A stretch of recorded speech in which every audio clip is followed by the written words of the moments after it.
Et c'est sûr que si j'active pas mon micro, par contre, j'ai une musique, je vois pas d'où elle vient. C'est un peu embêtant.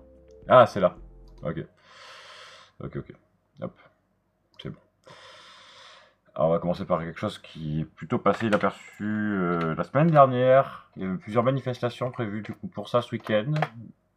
Et non, c'est pas les Patriotes et c'est pas les AFA. Voilà. Alors, c'est au sujet de la loi Duplon 2. Je ne sais pas si vous êtes au courant qu'il y a une loi Duplon 2 reproposée par le même sénateur. Ouais, vous m'entendez du coup, c'est bon là. Après, proposée par le même sénateur, c'est via Tomatis. Donc, tac, tac, tac, tac, tac, c'était. Alors, pas les manifestations directement. Voilà, c'était celui-là. J'avais oublié de l'ouvrir. On a tout accepté. Donc du coup, il y a un nouveau projet de loi du plomb, reproposé par du coup le sénateur du plomb, à nouveau. Ça lui a pas plu qu'on ait viré, enfin, qui a été retoqué par le Conseil constitutionnel la réintroduction de l'acétylméprine et des néonicotinoïdes. Donc du coup, il refait un texte où où il redemande la réintroduction de ces deux molécules. Voilà. Ça a été déposé le 2 février. Du coup, il y a eu quand même déjà un gros engagement citoyen dans la première semaine et il y avait pas mal de manifestations qui ont été organisées dès ce week-end. C'est vrai que moi je trouve que c'est un peu passé inaperçu. Après, il y avait quand même beaucoup de choses dans l'information de la semaine dernière. Pardon. Et quand même pas mal de manifestations prévues ce week-end pour plein d'autres raisons, ce qui fait que c'est quand même un peu passé inaperçu. Mais enfin, hop, regardez vite fait quand même, il y avait des mobilisations prévues un peu partout en France quand même ce week-end. Il y avait des dates un peu partout. Voilà, une trentaine de mobilisations. Et effectivement, ce qui est dit, c'est qu'il y avait pas énormément de monde sur ces dates-là. Et après, d'ailleurs, cette carte-là n'est pas complètement à jour, puisqu'il y avait quand même aussi également quelque chose sur Toulouse. Les mobilisations, c'était le samedi et le dimanche. Voilà. Mais là, il en manque, hein, d'ailleurs. Là, il en manque parce il y en a qui se sont rajoutés au dernier moment. Et ça date d'il y a 2 jours. Donc logiquement, ils devraient tous y être, mais ils n'y sont pas. Voilà. Et il y a 80 organisations écologistes, paysannes et syndicales qui ont appelé justement à cette mobilisation. Donc à moins d'une semaine d'un débat historique à l'Assemblée nationale sur la pétition contre la loi du plomb. Parce que on arrive au moment où il va y avoir discussion en hémicycle, où il va y avoir discussion en hémicycle pour la première pétition recevable, la pétition de l'été dernier à 2 millions de voix. Il récidive. Il récidive et il propose la loi du plomb 2. Voilà. Réunis autour du slogan non à la loi du plomb et non à une du plomb 2. Donc, hop, je vais descendre un petit peu pour le texte. Voilà, printemps bruyant, le 4 avril, journée contre l'agrochimie, fin mai. Pour la suite de la mobilisation, le calendrier commence à se dessiner. D'abord le 11 février prochain, avec le débat sur la pétition contre la loi du plomb, qui se tiendra l'après-midi. Un rassemblement est prévu à midi à proximité de l'Assemblée nationale, probablement aux Invalides. On aurait voulu devant l'Assemblée, mais apparemment seule la FNSEA a ce passe-droit. Hein, ironise Kim Von Din. Attendez, je vais me mettre devant, comme ça, voilà, moi c'est pas grave si jamais. Tac, tac, tac, tac, tac. Le collectif Cancer Colère a notamment prévu une chorale militante pour interpeller les députés avant les discussions dans séance publique. Alors le truc là, c'est qu'on n'a pas vraiment d'explication sur la loi du plan 2, donc je vais vite aller chercher. Hop, c'était chez France. C'était chez France Info, je crois. Hop. Je crois y avoir prévu l'onglet. J'ai prévu d'autres onglets après, hein, en politique internationale. Alors, c'est celui-là, voilà. Ça va s'ouvrir. Voilà, le texte correspond à une partie de la retranscription. Ah, attends, c'est pas ça. Voilà, 7 mois après la pétition record contre la première proposition de loi avec plus de 2,1 millions de signatures, les opposants redescendent dans la rue. Nous ne pouvons que nous mobiliser avec nos propres moyens, qui sont les manifestations dans la rue, les prises de parole, parce que nous sommes dans un déni volontaire de la part des politiques qui sont prêts à nouveau à nous proposer une loi d'empoisonnement généralisé. Après la censure du Conseil constitutionnel, le sénateur LR Laurent Duplon relance sa mesure, prévoyant de réintroduire 2 pesticides de la famille des néonicotinoïdes, dont l'acétamiprid, avec cette fois-ci 2 nouvelles conditions: limitation dans la durée, la nomination des filières concernées et les méthodes d'utilisation du produit. Voilà. Mais pour les opposants au projet, cette deuxième version reste nocive pour la santé, alors que 40% des cancers seraient évitables. Guérir un cancer n'est plus une promesse suffisante. On ne veut juste plus tomber malade, a dit Fleur Bretto. Voilà, donc si vous n'étiez pas au courant, maintenant vous l'êtes sur ce sujet. Et surtout, si jamais effectivement il y a de nouveau une pétition qui est lancée contre cette nouvelle loi, enfin contre ce nouveau projet de loi, si jamais il est adopté, en première lecture ou en deuxième lecture, je vous en ferai part de cette nouvelle pétition. Et j'espère que si nouvelle pétition il y aura une... Enfin, ce sera bien suivi, et ce sera suivi autant que la première, quoi. Alors, on est passé sur la loi du plomb. Ouais, on est bien d'accord, c'est dingue. Moi, je l'avais pas vu, je suis tombé dessus hier, hein, je vous avoue. Je l'ai pas vu avant le week-end de mobilisation. Hop, on va recacher ça. Alors, ensuite, on va parler un peu... tac, tac, tac. On va parler un peu d'Epstein en France. Voilà.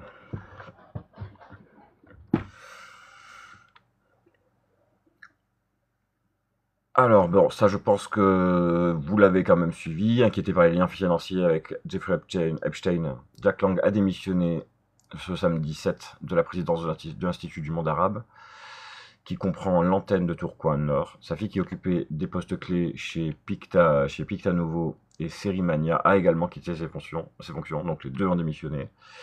Suite à la publication de milliers de mails dans l'affaire, Jack Lang a annoncé sa démission le samedi 7 février. Jack Lang supervisait l'ensemble du réseau, y compris le site des Hauts-de-France.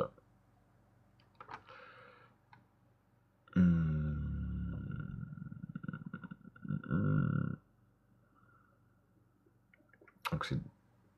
Tac, tac, tac. Quand on occupe des postes aussi importants, on se doit d'avoir une certaine éthique. C'est décent de sa part de démissionner. On dit les responsables de l'Institut du monde arabe. Des répercussions à l'échelle générale. À l'échelle régionale, pardon.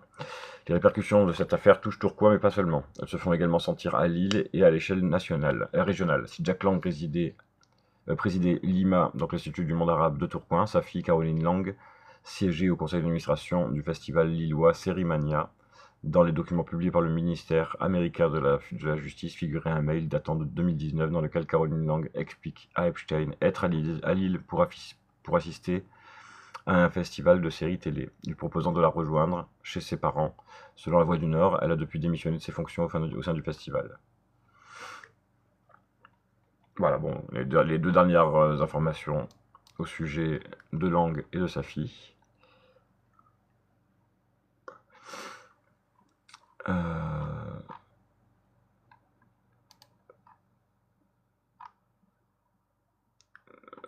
Oui, alors celui-là, je pensais qu'il y avait du texte, il n'y a pas de texte.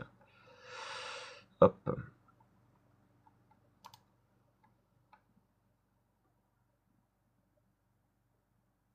Alors la publication ne fonctionne pas parce que ce compte-là, qui est le seul compte auquel j'ai accès, puisque l'autre est bloqué jusqu'au 10, celui-là est restreint jusqu'au 12.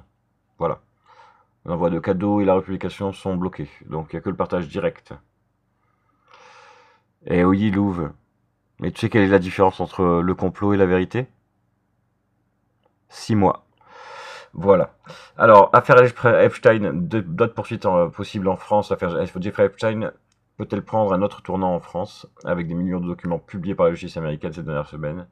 Se pose la question de potentiels complices résidant en France. le pédocriminel avait des habitudes à Paris, une ONG d'aide aux victimes et de violences sexuelles de mineurs dénonce l'inaction de la justice et réclame des investigations plus approfondies par la justice française. Oui, voire bien plus. Mais depuis le Covid, on va dire que c'est 6. Mais on est bien d'accord, ça peut être bien plus. Tout dépend de la grandeur de l'implication des États. Voilà, on va quitter un peu. Hop, on va quitter un peu l'affaire Epstein. On pourra y revenir après si vous avez d'autres informations. Alors, désarmement nucléaire. Russie et États-Unis veulent que la France, le Royaume-Uni et la Chine participent aux négociations. Depuis que le traité de non-prolifération nucléaire New START entre Washington et Moscou a pris, les États-Unis et la Russie qui l'ont signé le 8 avril 2010 à Prague. Il est entré en vigueur le 5 février 2011 pour une durée de 10 ans, puis 5 ans avant son expiration le 5 février 2026. Deux remarques, les deux s'accusent mutuellement de ne pas avoir respecté l'accord. Ensuite, la Chine n'a strictement aucun intérêt, pas plus que la France d'ailleurs, à entrer dans ces négociations qui sont surtout un frein à leur souveraineté. Voilà. Donc là, on en est à un moment donné où il n'y a plus de traité de non-prolifération. Le seul qui existait en cours et qui était encore en cours il y a quelques mois. Ouais, t'as vu ça là. Ouais.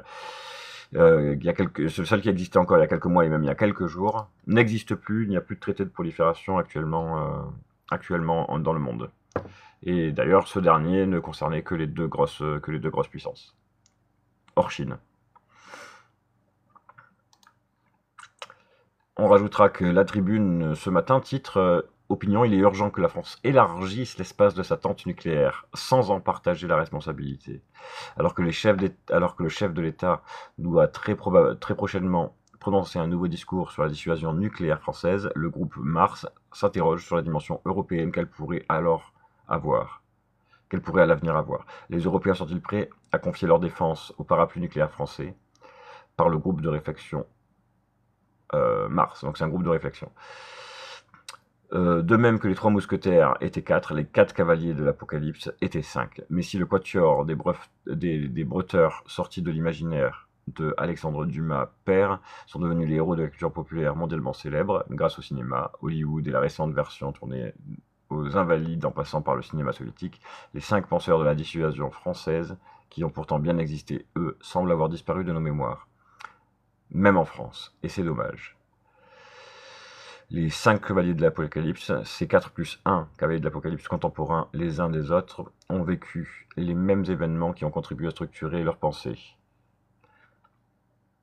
Les guerres coloniales, du Rif de l'Algérie en passant par l'Indochine et Suez, où Boffre a commandé, la défaite de 40 et la guerre froide. Que peut-on retenir de leur pensée aujourd'hui dans un contexte nouveau mais finalement pas si différent? Dans son approche globale de stratégie, le général André Boffre considère la dissuasion nucléaire comme un simple outil au service de la diplomatie, aux côtés des stratégies conventionnelles et hybrides, et non comme une finalité absolue. De même, le philosophe Raymond Aron considère la dissuasion comme un équilibre de la terreur inscrit dans une stratégie globale, dont l'usage reste limité par la maîtrise et la crédibilité du risque d'escalade. Le général Pierre-Marie Gallois, de 1911-2010, est considéré comme le père de la dissuasion française, dite faible au fort, à savoir la capacité à infliger des dommages inacceptables à l'adversaire, même après une première frappe. Cette capacité repose sur l'autonomie nationale et sur la crédibilité de la menace. Le général Lucien Poirier, 1918-2013, nuance la pensée de Gallois en introduisant la notion de dissuasion proportionnée, flexible et adaptable. Salam Hamza.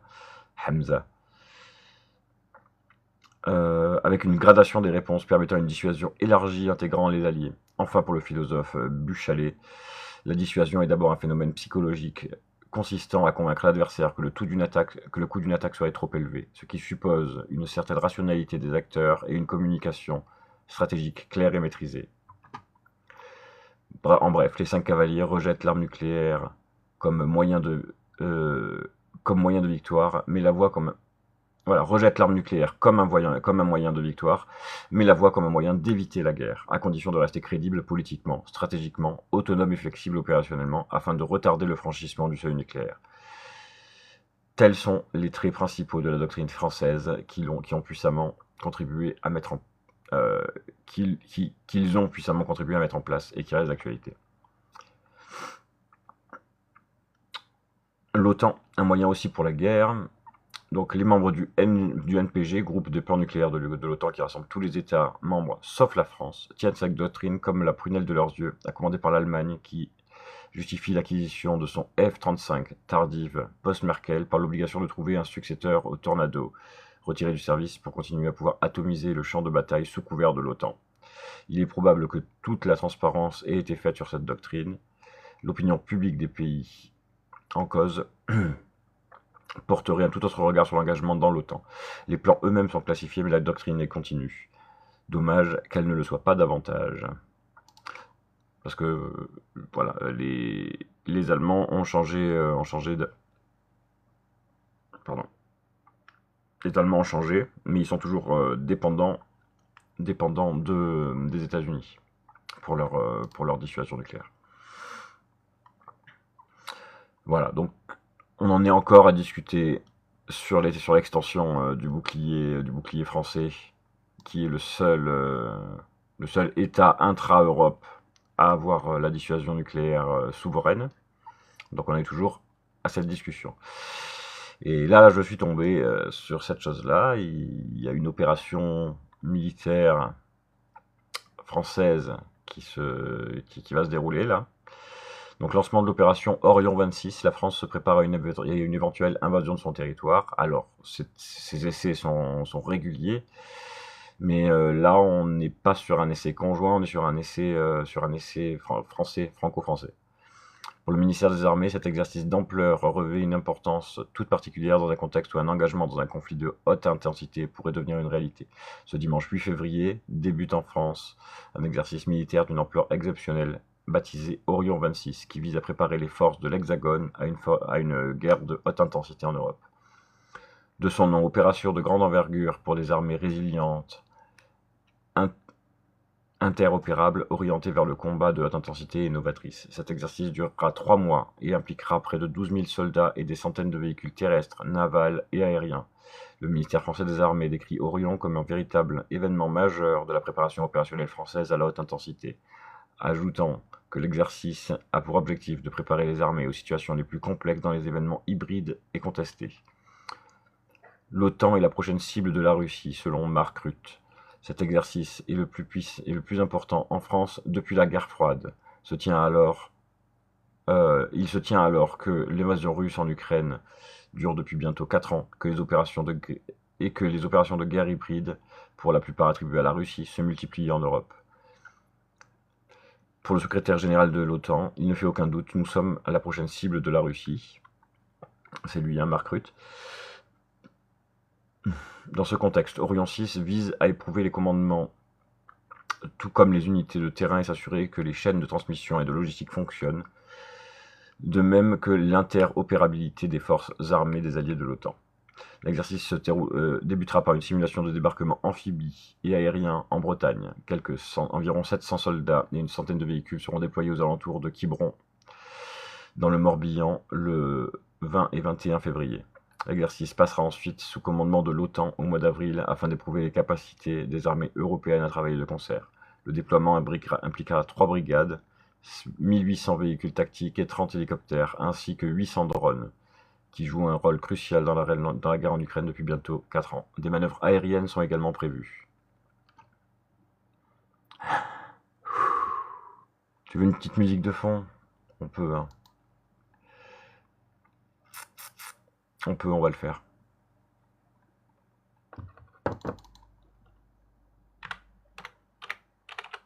Et je suis gentil, malgré le sujet, je ne vais pas vous mettre une musique anxiogène. Oui, ancre bien ton chakra racine.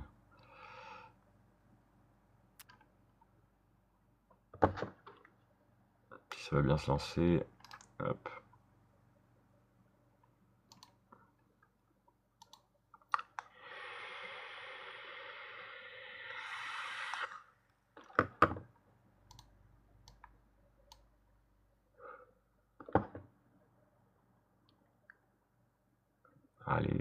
Lance-toi. Lance-toi, je te fais confiance, lance-toi. Hop. Hop. On en est par là. Mais je vois ça. Alors. Le déploiement impliquera 3 brigades. Donc ça, c'est ça, tout ça, je l'ai lu.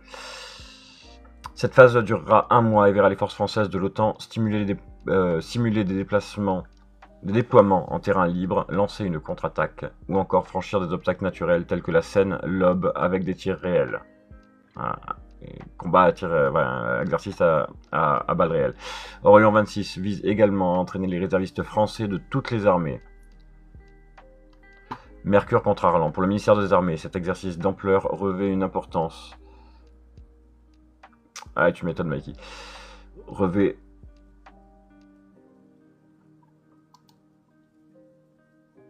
Ah, regarde, je vais baisser un peu ici alors. Comme ça, c'est bien. C'est bien comme ça, les enfants.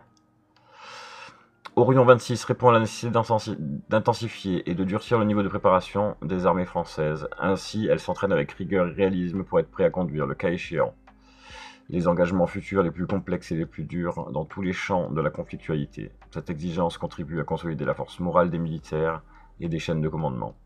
Le gouvernement ajoute qu'Orion 26 conforte le savoir-faire moderne et l'innovation tactique. Bon, blablabla, c'est beaucoup de blabla. Mais sachez que dans les 3 prochains mois, ça commence par un entraînement militaire principalement souverain avec les armées seulement françaises, puis ensuite ça passera sous commandement de l'OTAN. Et ça va s'intensifier dans toute l'Europe. Rappelons-nous de la directive de l'État l'année dernière envers tout le système de santé français pour leur dire de se tenir prêt à la fin du printemps 2026 de l'engagement d'une guerre. Voilà, je dis ça, je ne dis rien. Ça, c'est pas du complotisme, vu que l'État lui-même a annoncé cette chose-là l'année dernière.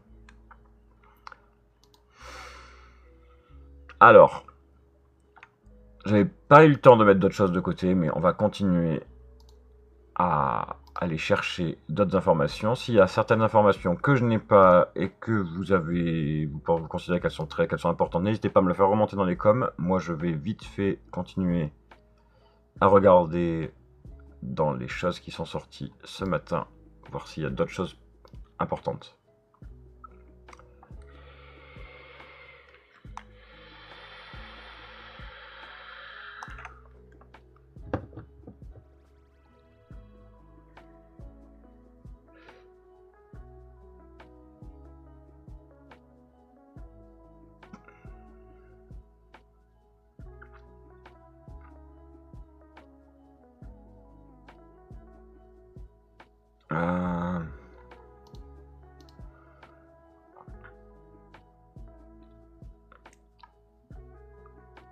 Ah oui, au JO, premier podium pour la France.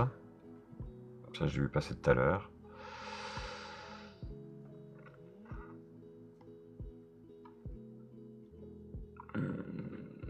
Du sport. La Croix qui s'interroge si la France Insoumise est un parti de gauche ou d'extrême gauche. C'est au Conseil d'État de statuer. Après, il ne faut pas oublier que le ministre de l'Intérieur est dans son... je vais aller regarder, Zouz. Après, il ne faut pas oublier que le ministre de l'Intérieur, censément, est dans son rôle. Hein. C'est à lui d'informer les municipalités et les préfets par circulaire. Sauf qu'il doit s'appuyer sur les décisions du Conseil d'État. Et le Conseil d'État a statué en 2024 sur le fait que le RN est d'extrême droite, mais que la France Insoumise est de gauche, et pas d'extrême gauche. De gauche, comme le PCF. Les seuls partis d'extrême gauche ou d'ultra gauche, vous les appelez comme vous voulez, c'est LO et le NPA.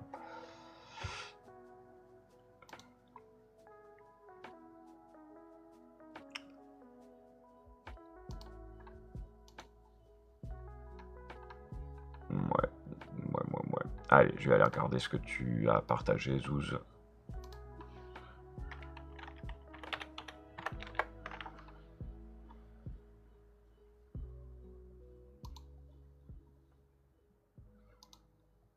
S'il veut bien ne pas bugger.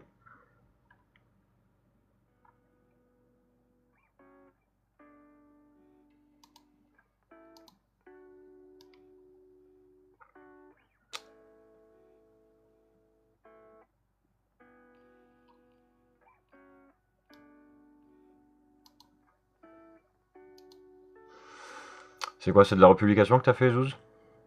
Oui, alors publie, c'est ce que tu as dit. Hop, on va ouvrir ça.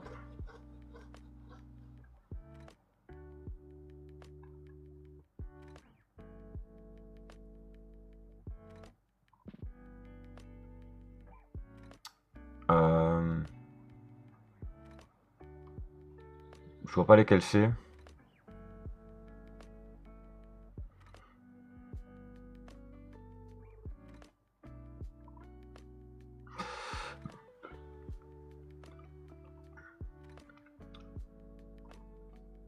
Lesquels c'est, du coup?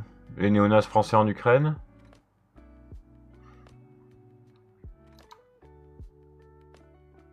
Bon, tu les as vus, nos petits fans? Est-ce que c'est les deux de Ashton?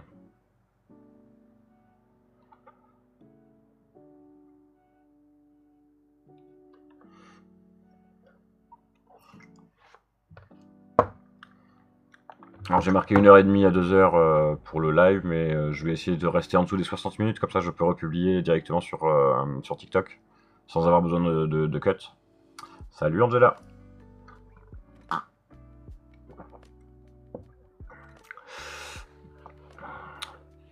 Bon, on a déjà traité pas mal de sujets, Angela, enfin pas mal. On a traité du coup la loi du plomb 2, et les manifestations et mobilisations qu'il y avait ce week-end liées à ça. Ah, Zouz vient de revenir. Après, on a traité sur la fin du traité de non-prolifération nucléaire. Chelou, c'est-à-dire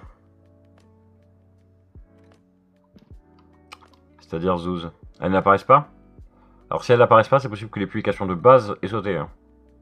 C'est ce que ça fait quand ta publication elle n'est plus là.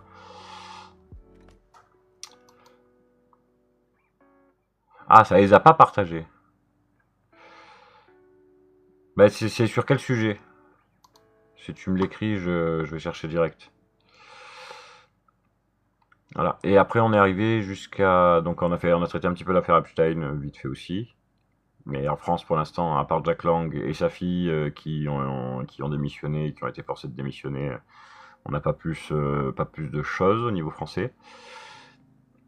Et ensuite, là, en dernier, on était sur le lancement de l'opération Orion, un gros exercice militaire français, puis sous direction de l'OTAN, le plus gros exercice depuis la fin de la guerre froide, qui commence en France sous commandement français, puis qui passera sous commandement de l'OTAN et qui verra 12 000 hommes mobilisés. Je me souviens, il y avait du Morandini et du Jack Lang. Mais du Jack Lang, il y avait plus que ce que j'ai dit. C'est-à-dire des missions de son poste et des missions des deux mandats de sa fille. Alors Morandini, par contre, j'ai rien vu passer. On va aller chercher en particulier Morandini. Sonia Mabrouk. Ah, la nouvelle plainte? C'est ça?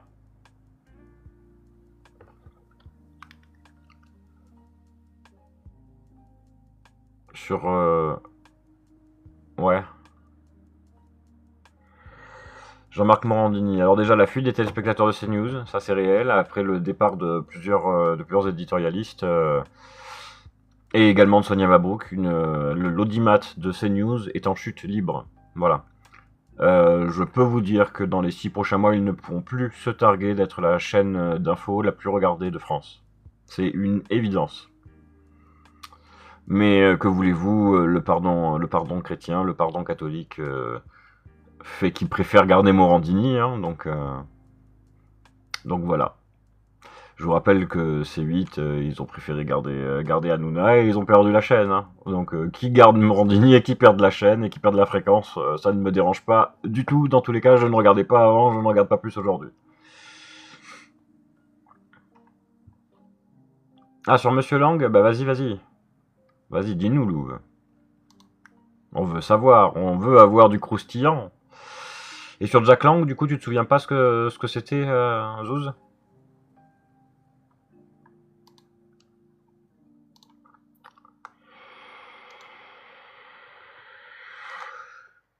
Après, t'as regardé dans tes gemmes? Parce que moi, j'y ai pas accès à tes gemmes. Tes gemmes, ils sont barrés. Mais si t'as republié et que t'as aimé, ils sont peut-être dans tes gemmes. Et donc, du coup, la deuxième chose sur Morandini, voilà, parce que je vous ai dit la fuite des téléspectateurs, il y a 2 jours. Ah, attendez. Voilà, effectivement, autant en parler. Le Monde, j'espère que j'ai l'article en entier. J'ai l'article en entier. L'animateur Jean-Marc Morandini, déjà condamné définitivement pour corruption de mineurs, est visé par une nouvelle plainte pour tentative de corruption de mineurs, mais pour des faits prescrits, a appris vendredi 6 février l'AFP auprès du parquet de Lille, confirmant une information de Mediapart. Je n'ai pas de commentaires à faire dans l'immédiat, a déclaré à l'AFP l'avocat de l'animateur. Cette plainte porte sur des faits qui auraient été commis en 2012 et qui étaient déposés par un enfant de 17 ans à l'époque, selon le procureur de Lille. Ces faits sont prescrits depuis 2022, a-t-il ajouté. Par conséquent, aucune enquête ne sera ouverte, compte tenu de la prescription. Le 14 janvier, la Cour de cassation a rendu définitive la condamnation. Donc voilà, ça on est au courant. Dans ce contexte, le milliardaire Vincent Bolloré va être convoqué, fin février, par la commission d'enquête parlementaire sur l'audiovisuel public et devrait être interrogé sur le maintien de Jean-Marc Morandini à l'antenne de CNews. La chaîne appartient au groupe Canal+, dont M. Bolloré est l'actionnaire de référence. Le maintien de M. Morandini à l'antenne, malgré sa condamnation, a suscité de vifs débats au sein même de la chaîne. 3 de ces figures, Sonia Mabrouk, Pascal Praud et Laurence Ferrari, ont pris leur distance avec le maintien de M. Morandini. Dimanche, Philippe Devilliers, qui anime une émission sur CNews et le Journal du Dimanche, autres médias de Bolloré, ont à leur tour marqué leur désapprobation. Voilà. Va-t-il sauter? Ne va-t-il pas sauter? On aura la réponse au prochain épisode. Hein, voilà. D'autres informations. Est-ce que vous avez d'autres choses importantes?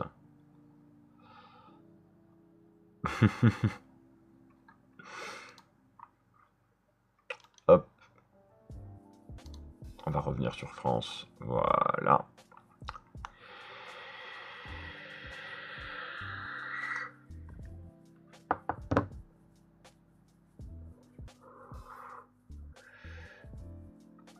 Ah oui, alors ça j'ai vu passer, mais je sais pas de quelle nature c'est. Vu que ça vient du gouvernement Lecornu, je pense que c'est pas terrible, mais on va aller regarder un peu plus en détail. Je sais pas si vous avez vu.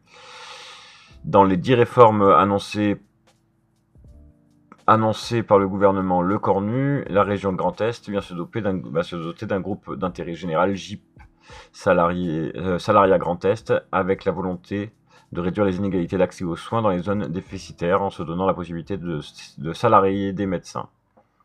La Meuse a d'ores et déjà rejoint l'aventure. Alors, grosso modo, de ce que j'ai l'impression, c'est que c'est un désengagement du national vers les régions pour la santé. Dans le Grand Est, ces évolutions législatives sont attendues ou au moins préparées, voire anticipées. Et pour cause, avant même le transfert de compétences, la santé est au cœur de nouvelles dynamiques partagées par les régions et certains départements, qui viennent de franchir une étape pour renforcer l'offre de soins sur l'ensemble de son territoire avec la création d'un groupement. Cette initiative doit permettre l'accès aux soins dans les zones déficitaires. Très bien. Concrètement, le GIP assurera un recrutement et ou un salariat de médecins généralistes, la gestion de centres de santé dans les zones en souffrance, la coordination entre acteurs engagés et un modèle financier partagé. La Meuse est le premier département à rejoindre la future aventure collective. Les Vosges vont prochainement suivre et d'autres collectivités locales également. Voilà, on y arrive. Donc ce sera un projet de société d'économie mixte, donc mi-public, mi-privé. Ouais, j'ai vu. Je vais écouter ça après. Voilà, mi-public, mi-privé. Donc pas soutenu à 100% ni par l'État, ni par la région. Et donc du coup c'est un désengagement du public sur les affaires de santé. Voilà, la solution pour la santé en France et pour les déserts médicaux, c'est de demander au privé. Je cote mon micro, je vais écouter le vocal.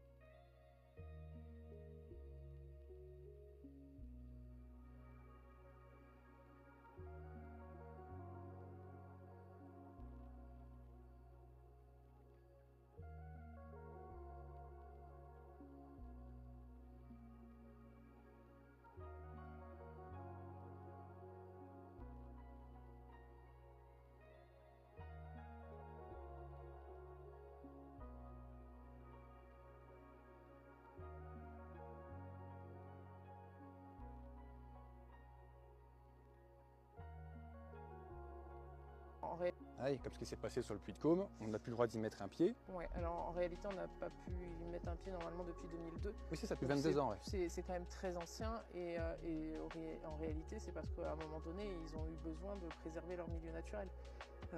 Voilà, aujourd'hui, on a encore des gens qui montent au Puy de Côme. Alors, il y a la verbalisation qui arrive, donc du coup, ça va vraiment se ressentir, mais c'est vrai que c'est un site. Alors, oui, il est beau, c'est le deuxième volcan le plus grand de la chaîne. Ouais. Mais c'est interdit. Mais c'est interdit et justement essayer de le respecter parce que en fait, si personne ne le respecte, derrière, c'est le milieu naturel qui en pâtit et le volcan en lui-même. Ouais. Et à force d'avoir des cicatrices sur tous les volcans, il n'y aura plus personne qui vont vouloir y aller. Et voilà. Ah oui, comme ce qui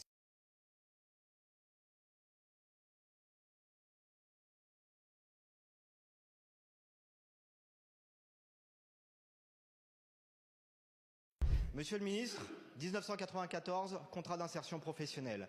2006, contrat première embauche. 2026, la même recette éculée. Et toujours la même cible, la jeunesse. 20 ans après le CPE, que la jeunesse et le monde du travail ont fait reculer par la mobilisation, le MEDEF revient aujourd'hui à la charge avec le CDI jeune. Même logique, même violence sociale. Car oui, un contrat qui peut être rompu pendant 3 ans, sans motif, c'est tout, sauf un CDI. Si un tel projet advenait, ce n'est pas un avenir que vous offrez à notre jeunesse, c'est la condamner à la précarité et à son exploitation. Ouais, ça marche, merci Cette Louve. politique est la même que celle de la réforme des retraites, imposée contre la vie du pays, contre les travailleurs. Du coup, je nous ai glissé ça, on s'écoute ça vite fait. Des efforts, vous pointez les jeunes, les salariés, les retraités. Quand il faut protéger, là, vous déroulez le tapis rouge aux actionnaires, aux grandes fortunes, au patronat. Car pendant que vous exigez toujours plus du monde du travail et de ceux qui font tourner le pays, les chiffres, eux, sont implacables. En France, 53 milliardaires possèdent plus que 32 millions de personnes. Depuis 2017, leur fortune a doublé grâce aux cadeaux fiscaux du macronisme. Le patronat exige... C'est Béranger Cernan qu'on écoute. Exécuté, doigt sur la couture. À l'heure où vous attaquez le 1er mai, unique jour férié et chômé, symbole des luttes, de la dignité et de l'histoire du monde du travail.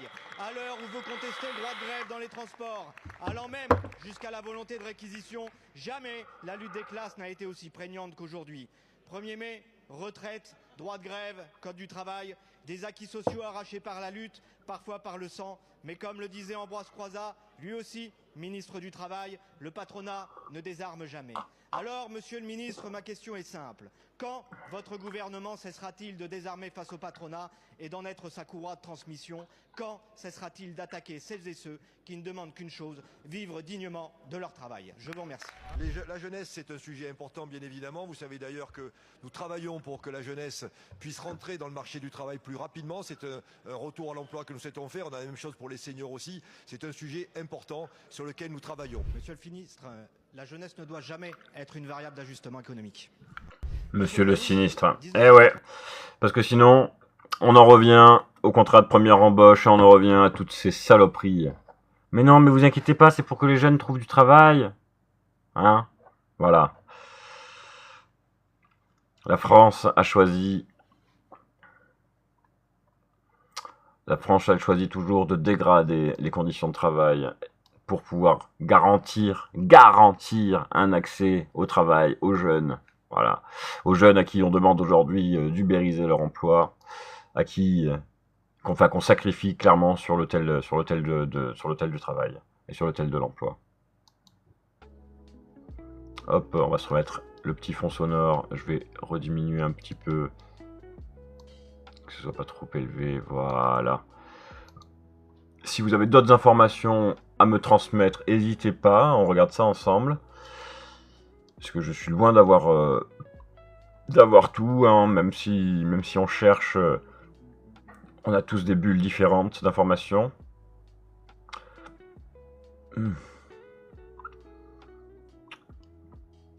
Et puis en ce moment, on est rempli d'informations sportives, donc ah, bah merci pour l'info, et justement c'est le site Merci pour l'info qui nous partage ça. France Travail, les cadres seniors ne sont pas épargnés par le chômage. En juin 2025, 210 000 demandeurs d'emploi de 50 ans et plus recherchaient un emploi de cadre, selon une étude de France Travail et de l'APEC. L'APEC, c'est le groupement, c'est le site qui vous permet de trouver plus facilement une offre d'emploi de cadre. D'ailleurs, à la suite de ma formation, moi c'est sur l'APEC que je recherche. Malgré leurs compétences, l'âge demeure un frein persistant et le chômage de longue durée n'épargne pas les cadres seniors. Les cadres seniors sont une population particulièrement exposée au chômage. C'est le constat dressé par France Travail et l'Association pour l'emploi des cadres, l'APEC, dans une étude publiée jeudi 5 février et consacrée au portrait statistique des demandeurs d'emploi cadres de plus de 50 ans. 210 000 cadres seniors en recherche d'emploi. Fin juin 2025, 210 000 cadres de plus de 50 ans et plus étaient inscrits à France Travail, dont 173 000 en catégorie A, sans emploi, B ou C, activité réduite. Contrairement à ce que l'on observe pour les autres catégories socio-professionnelles, ils affichent un taux de chômage supérieur à la moyenne de leur catégorie, 4,6 contre 4,2 pour l'ensemble des cadres. Chez les non-cadres, la situation a un effet inverse, 7% après 50 ans, contre 9,2% pour l'ensemble. Ce paradoxe révèle une réalité méconnue. L'expertise et l'expérience ne protègent pas du chômage passé 50 ans. Les chiffres parlent d'eux-mêmes. Parmi les cadres seniors, chercheurs d'emploi, 37% détiennent un diplôme de Bac+5. 63% sont des hommes, majoritairement concentrés en Île-de-France. Voilà.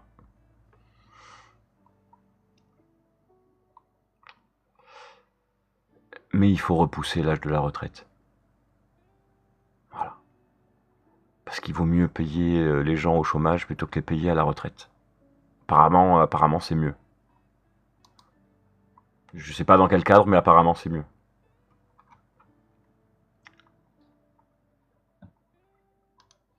Bon, après ça fait un peu la pub à l'APEC. Par contre on va regarder, merci pour l'info, s'ils ont d'autres informations, et on pourrait les remercier, hein. On pourrait remercier merci-pour-l'info.fr s'ils ont d'autres informations pour nous.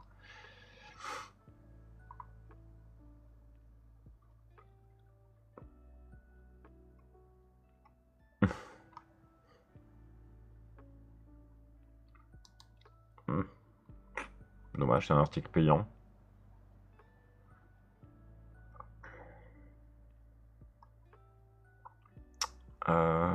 Ça, j'avais pas vu. 7 février. Est-ce que vous aviez vu une proposition d'emploi? Oui, ben je sais, elle est rame. C'est pas pour rien. C'est pas pour rien que je dis ça. Et c'est surtout que au chômage, c'est pas exactement la même chose. Dans les deux cas, c'est du salaire différé. Dans les deux cas, forcément, c'est des caisses qui devraient être gérées uniquement et exclusivement par les travailleurs eux-mêmes. Mais effectivement, c'est des caisses qui sont aujourd'hui gérées par l'État. Et donc oui, ils ont davantage intérêt à payer du chômage que payer de la retraite. Alors, je vais aller chercher la proposition de loi, parce que celle-là, je n'en avais pas entendu parler. Et l'article, il date d'aujourd'hui, donc... non, pas d'aujourd'hui, il date de avant-hier. Il date de samedi, coller, rechercher. Si je trouve le texte de loi... Il y a 4 jours... Assemblée nationale.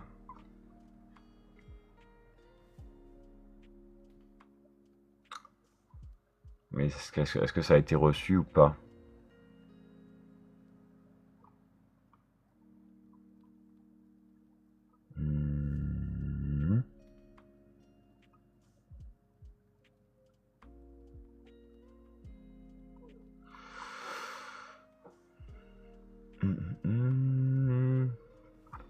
Alors c'est proposé, c'est pas encore accepté. je vais vous en parler de cette loi. Loi proposée par les... Ah oui, oui, oui, on peut en parler juste après. Alors, permettre aux maires de loger les habitants en mobilisant les logements vacants. Protéger l'alimentation des Français et des Françaises des contaminations au candium. Examen au cadmium, pardon. Au cadmium. Ouais, au cadmium. Examen de 2 propositions de loi. Donc la commission, le mercredi 4 février 2026, la commission des affaires a examiné puis rejeté. Ah non, elle a été rejetée. Mais si elle a été rejetée, pourquoi je vois un article d'aujourd'hui alors que c'était le 4? Bon. Donc, par contre, on a une proposition. Elle a été adoptée la proposition de loi visant à protéger l'alimentation des Français et des Françaises des contaminations au cadmium. En fait, il y avait une première proposition de loi qui visait à permettre aux maires de loger les habitants en réquisitionnant les logements vacants, portée par les écologistes. Elle a été rejetée. Mais par contre, du coup, il y en a une autre qui a été acceptée. L'Agence nationale de sécurité sanitaire et de l'alimentation, de l'environnement et du travail, l'ANSES, rappelle qu'un avis de référence relatif à l'exposition au cadmium et que le cadmium a été classé en 93 cancérogène avéré pour l'homme, pour des effets cancérigènes au niveau du poumon chez les travailleurs exposés. Tac, tac, tac. Donc, le rapporteur de la loi rappelle que la source anthropique d'apport de cadmium au sol provient d'engrais minéraux phosphatés. Ces derniers représentent près de la moitié des apports en cadmium dans les sols agricoles. En effet, il provient souvent d'engrais phosphatés qui s'accumulent dans le sol avant de contaminer les cultures, puis l'alimentation.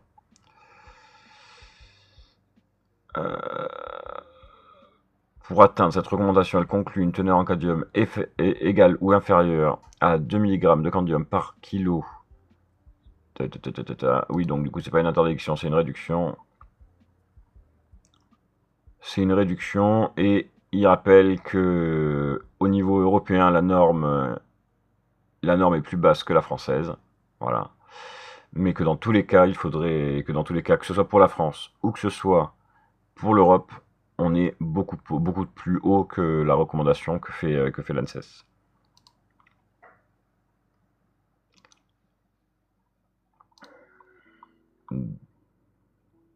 Donc on va avoir un nouveau sujet à pouvoir... Enfin, c'est quasiment sûr que si ce truc-là passe, ils vont vouloir intégrer un truc pour contrer cela dans la loi du plomb 2, qui a juste été posé le 4 février, qui n'a pas encore été débattu, qui n'est pas encore amendé.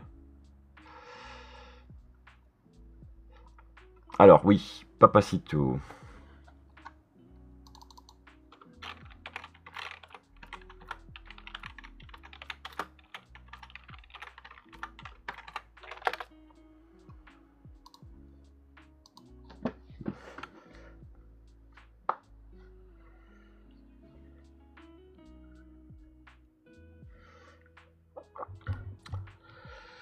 Donc la boxeuse algérienne Iman Khelif a porté plainte en août après une campagne féroce, faisant suite à une polémique sur son genre.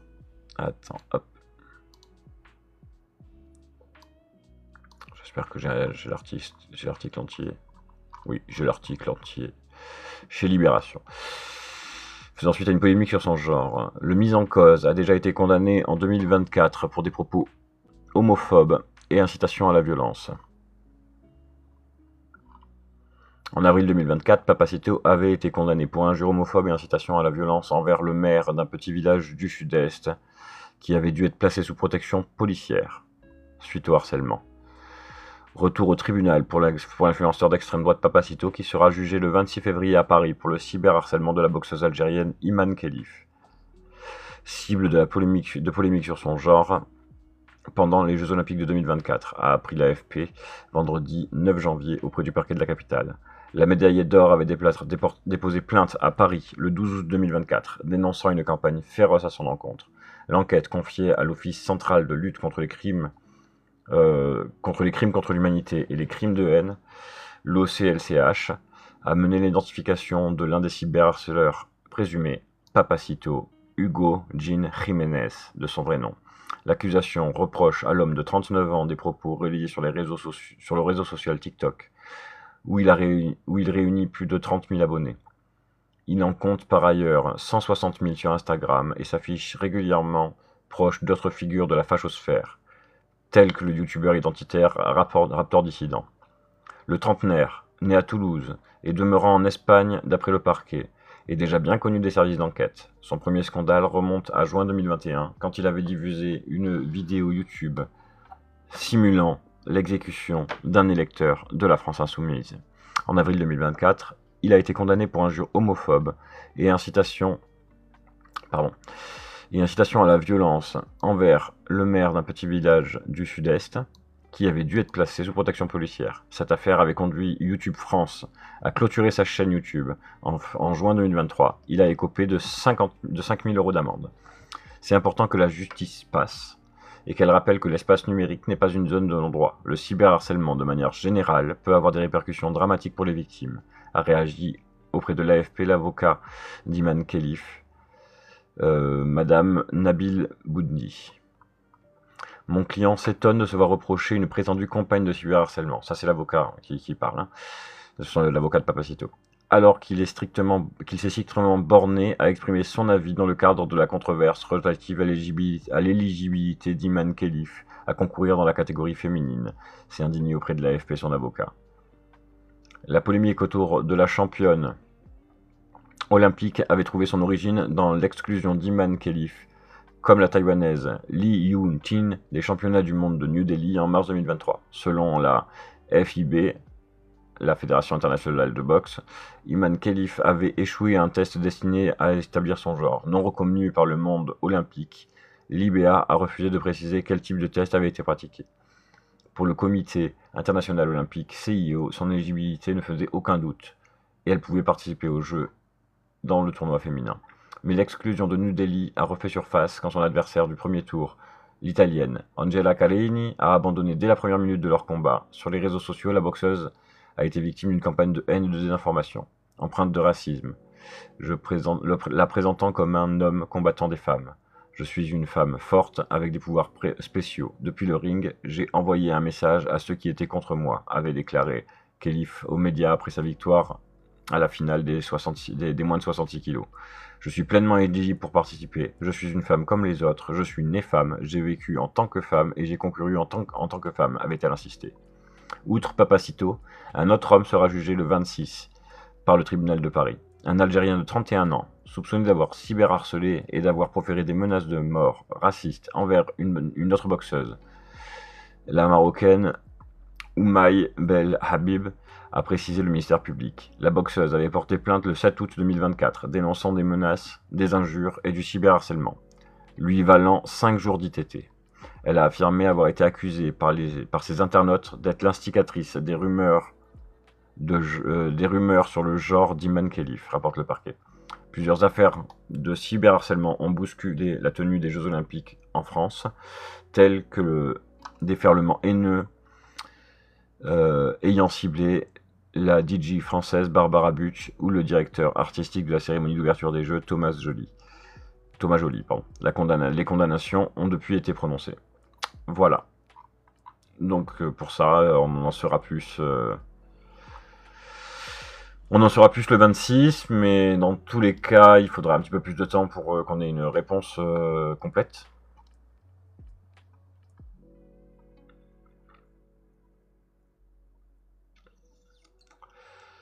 Ouais, je me souviens, hein, Angela, de ces mises en scène, macabres.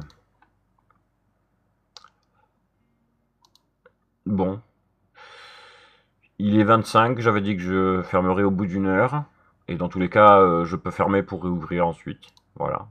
Si vous voulez qu'on discute, mais comme ça au moins je peux partager la vidéo sur TikTok.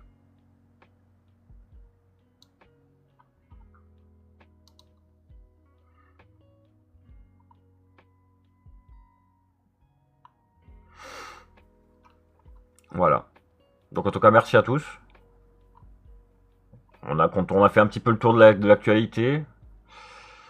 À voir si ce format-là, on le garde et on se fait ça plusieurs fois par semaine. Peut-être pas tous les matins, mais plusieurs fois par semaine, une petite heure comme ça c'est rediffusable directement sur les réseaux.